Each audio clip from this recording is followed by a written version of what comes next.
কোরআন দিয়ে আমাদেরকে দোকান উদ্বোধন করা শিখাইছে, কোরআন দিয়ে আমাদেরকে মরাবারের ফয়তা খাওয়া শিখাইছে, কোরআন দিয়ে আমাদেরকে তাবিজ বিক্রি করা শেখানো হয়েছে। কোরআনের কাজ কি এটা? কোরআনে কি এসব করার নির্দেশ দেওয়া হয়েছে? এগুলো কেন হচ্ছে? কারণ আমাদেরকে মূল বিষয় থেকে দূরে রাখার জন্য এগুলো করা হয়েছে। মূল বিষয় কি ছিল? মূল বিষয় এটাই যে কোরআন হচ্ছে আপনার জীবন ব্যবস্থা।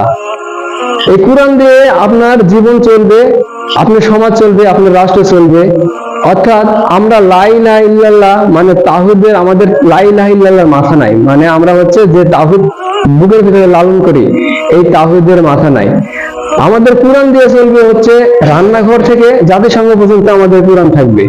রান্নাঘর থেকে জাতিসংঘ, সংসদ ভবন, গণভবন বলেন, সমস্ত কিছুতে, সমাজ, রাষ্ট্র, বিশ্ব ব্যবস্থা, সমস্ত কিছুতে কোরআন থাকবে।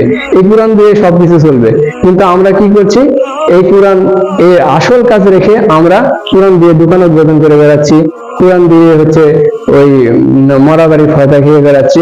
কেন? আমরা কি বলতে পারি না ভাই কোরআনের এই কাজ না? আমাদেরকে যখন বলা হয় আসো আমাদের এই হচ্ছে আমাদের এখানে কোরআন তেলাওয়াত করে একটু দোয়া টোয়া করো, তখন কি আমরা বলতে পারি না যে ভাই কোরআন এই জন্য নাজিল হয়নি, কোরআন নাজিল হয়েছে হচ্ছে আল্লাহর বিধানকে এই দুনিয়া প্রতিষ্ঠিত করার জন্য? আমরা কি এটা বলতে পারি না? কিন্তু আমরা বলতে পারি না। কেন? ওই যে আল্লাহকে ভয় করার চাইতে আমরা মানুষকে বেশি ভয় করে ফেলেছি।